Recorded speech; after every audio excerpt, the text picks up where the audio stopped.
Taps కానీ తర్వాత బావుల పూడికలు కానీ ఇవన్నీ కూడా అప్పటికప్పుడు ఇప్పుడు జాతర నిర్వహణ కోసం కొంత ఖర్చు పెట్టాల్సి వస్తుంది. కాబట్టి మేము ఎక్కడ కూడా ఏ విషయంలో రాజీ పడలేము.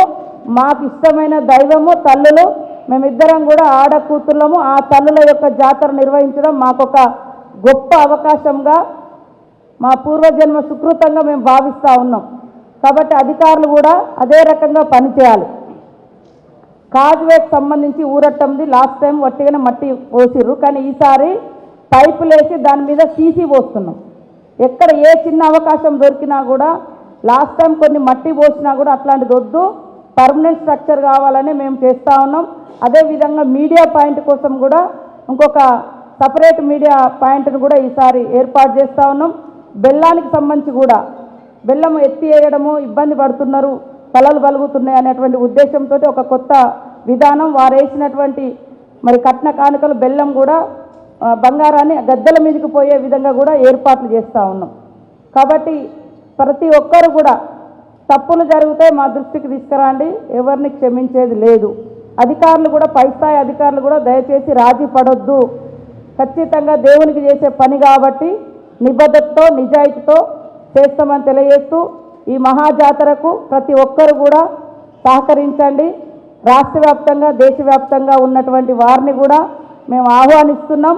మన ప్రాంతం యొక్క గొప్పతనాన్ని తెలియజేస్తూ ఉన్నాం. సమ్మక్క సారలమ్మ యొక్క గొప్పతనం ఏంటిదంటే, తెలంగాణ ప్రజలు కోరుకున్న తెలంగాణ బిల్లు 2014లో అక్కడ సోనియమ్మ పార్లమెంట్లో ప్రవేశపెడితే మరి ఆ రోజే గద్దెల మీదకి వచ్చిన తల్లి సమ్మక్క యొక్క ప్రజల్లోకి వచ్చినటువంటి రోజు 2014 మరి ఫిబ్రవరి 13 ఇంట్రడ్యూస్ అయిందంటే బిల్లు పార్లమెంట్లోకి ప్రవేశం జరిగింది. అదే రోజు సమ్మక్క గద్దెల మీదకి వచ్చినటువంటి రోజు. ఇట్లా ఎన్నో విశిష్టలతో ఎంతో కోట్ల మంది భక్తుల యొక్క ఆలోచనలను, అవసరాలను, అవస్థలను తీర్చగలిగేటువంటి కొంగు బంగారం లాగా విరాజిల్లుతున్నటువంటి తల్లులు సమ్మక్క సారలమ్మ. కాబట్టి ఎవరు ఎన్ని చిల్లర రాజకీయాలు చేసినా నిబద్ధతతో మేము చేస్తూ ఉన్నాం, నిబద్ధతతో పని చేస్తామని కూడా ఈ సందర్భంగా తెలియజేస్తూ అందరూ సహకరించాల్సిందిగా మనస్ఫూర్తిగా కోరుకుంటా ఉన్నాం. అదేవిధంగా బీజేపీ ప్రభుత్వాన్ని కూడా మేము కోరుతూ ఉన్నాం.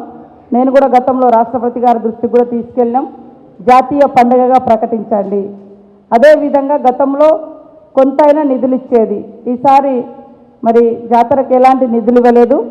రాష్ట్రం నుంచి ప్రాతినిధ్యం వహిస్తున్నటువంటి మంత్రి కిషన్ రెడ్డి గారు మరి వెంటనే జాతీయ పండుగగా ప్రకటించే విధంగా కృషి చేయాలని, అదేవిధంగా ట్రైబల్ వెల్ఫేర్ డిపార్ట్మెంట్ నుంచి ప్రత్యేక నిధులు కేటాయించాలని కూడా కేంద్ర ప్రభుత్వాన్ని కోరుతా ఉన్నాం. అందరికీ నమస్కారాలు.